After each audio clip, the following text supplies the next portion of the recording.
Don't wait for big money before you start saving. Money, hindi yan bigla-bigla. Dahil ang pera ay hindi ka magkakaroon ng biglaan. Lalong-lalo na kapag nagsisimula ka pa lang. Kaya dapat paunti-unti ay kailangan magtabi. Araw-araw o buwan-buwan ay punuin para lumaki.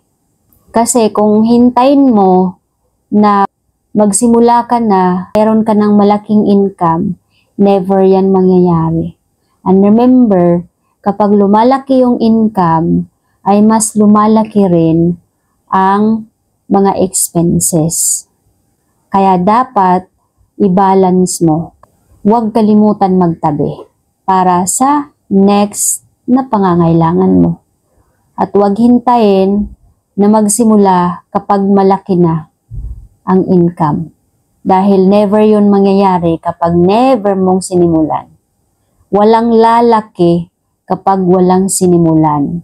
At lalaki lang yan kapag may sinimulan.